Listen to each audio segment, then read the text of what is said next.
सो 218 में है why galvanometer can't be used as it is for measuring current. तो इसमें पहली बात तो ये बहुत लो डिफ्लेक्शन पे ही फुल स्केल डिफ्लेक्शन शो करेगा, माइक्रो एमीटर में ही। तो इसकी रीडिंग बहुत कम है, जनरली करंट एम्पियर के ऑर्डर का होता है, तो उससे मेज़र कर नहीं पाएंगे। नेक्स्ट इज गैल्वेनोमीटर से रेजिस्टेंस सर्किट का चेंज हो जाएगा तो एरर बढ़ जाएगा। So third is correct over here. Next is for using galvanometer as an ammeter.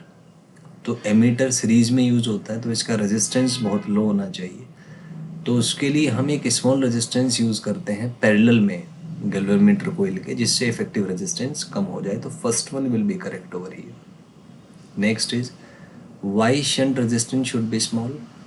तो पहला तो है कि मोस्ट ऑफ द करंट जो है शंट से पास करे ताकि गैल्वेनोमीटर कोइल को बचाया जा सके, क्योंकि गैल्वेनोमीटर कोइल में अगर ज़्यादा करंट पास करेगा तो ये बर्न हो जाएगा।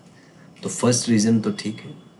नेक्स्ट ये है कि जो इफेक्टिव रेजिस्टेंस है वो भी इसमें से नेग्लिजिबल आएगा। सो दोनों ही कारण ठीक हैं, इसलिए third option will be correct.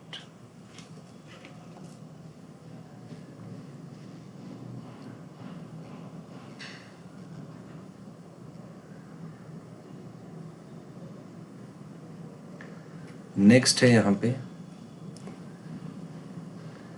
Current sensitivity. तो ये होता है डिफ्लेक्शन पर यूनिट करंट। तो फाई जो था वो एन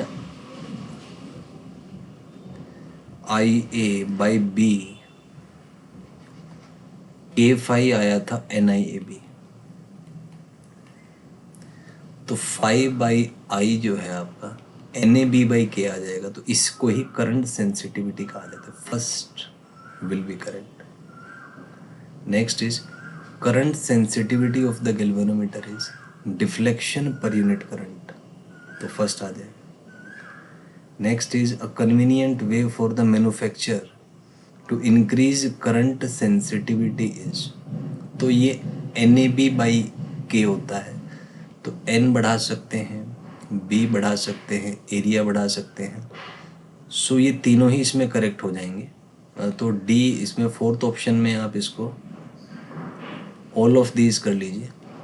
सो ये थोड़ा सा इसमें करेक्शन है, तो फोर्थ ऑप्शन को ऑल ऑफ दीज कर लीजिए। So this will be correct.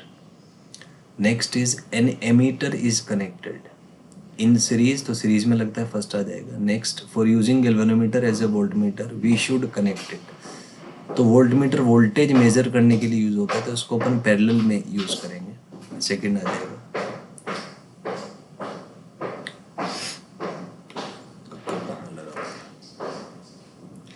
Next is the voltmeter. तो ये है, इसमें करंट ज़्यादा नहीं जाना चाहिए, अदरवाइज एरर्स आ जाएंगे। तो सेकंड ऑप्शन करेक्ट होगा। Next is why voltmeter should draw very small current.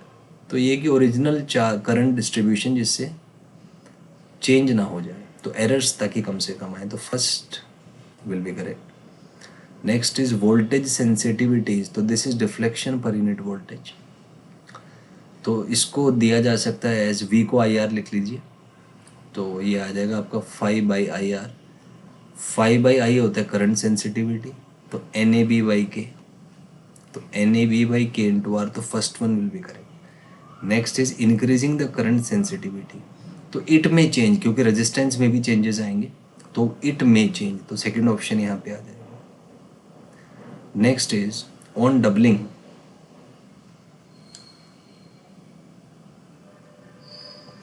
On doubling number of turns in a moving coil galvanometer,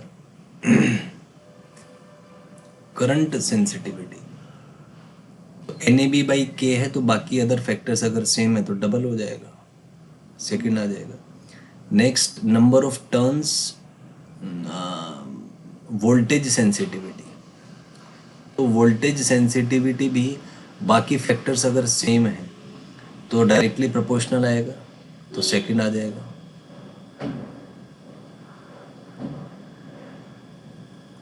इसमें एक थोड़ा सा, एक मिनट, इसमें एक थोड़ा सा चेंज है।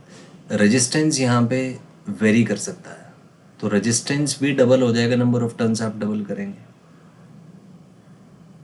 तो उसकी वजह से वोल्टेज सेंसिटिविटी लगभग सेम ही रहेगा, तो इट रिमेन सेम, तो फर्स्ट आ जाएगा। नेक्स्ट इज यहाँ पे आपको सर्किट दिया हुआ है, तो इसमें है इसका रेजिस्टेंस 10 ओम है, करंट पूछा है तो 10 इसका 20 ओम, तो 1 एम्पियर आ जाएगा। Next, ammeter is shunted by 0.1 ohm resistance, तो करंट इन द सर्किट, तो 0.1 है तो इफेक्टिव रेजिस्टेंस लगभग 0.1 ही होगा, तो करंट लगभग 2 एम्पियर आ जाएगा। Most precisely it will be 1.98 ampere, first आ जाएगा। Next is ammeter is an ideal ammeter of zero resistance, तो तब करंट आपका पूरा का पूरा 2 एम्पियर आएगा, फर्स्ट हो जाएगा। Next, percentage change in current due to introduction of ammeter with respect to the current in case of ideal ammeter, तो इन दोनों का डिफरेंस निकालेंगे, तो ये लगभग 0.02/2, तो लगभग 1% आ जाएगा, तो second option will be correct. Next, work done by magnetic field, तो 0 होता है, फर्स्ट आ जाएगा। Next is work done by electric force on a moving charge,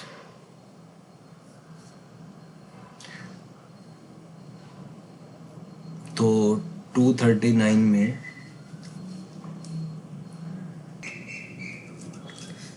तो इसमें दोनों ही हो सकते हैं। अगर हम एक इलेक्ट्रोस्टैटिक फील्ड की बात करें और एक क्लोज लूप में अगर घुमाएं, तो क्लोज लूप में वर्क डन 0 होता है, जबकि लूप क्लोज नहीं है तो नॉन जीरो होता है, so both are correct over here, so third आ जाएगा यहाँ पे। Next is in ampere circuital law the sign of is determined by right hand rule और left hand rule, so right hand rule से determine होता है। Next, if magnetic field is constant in magnitude then for perimeter length L and enclosed area I we have, तो यहाँ से आ जाएगा, first भी करेक्ट है इंटीग्रेशन BDL से, सेकंड भी करेक्ट है, तो बहुत करेक्ट हो जाएगा यहाँ पे। नेक्स्ट इज फील्ड लाइंस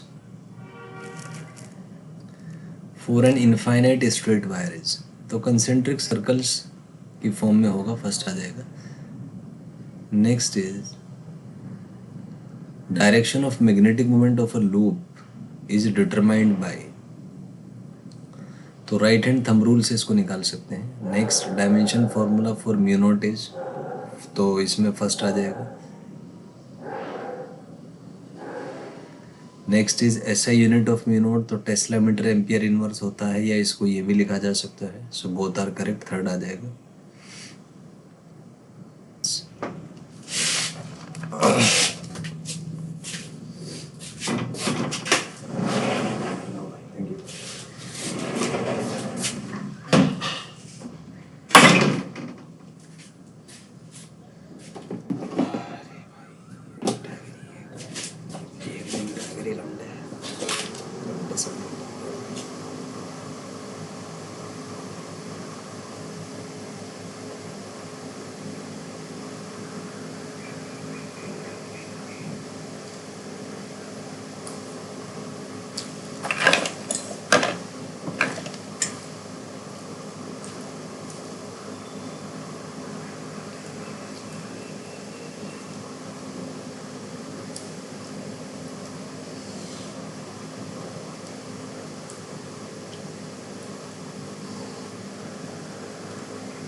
सुना था मगर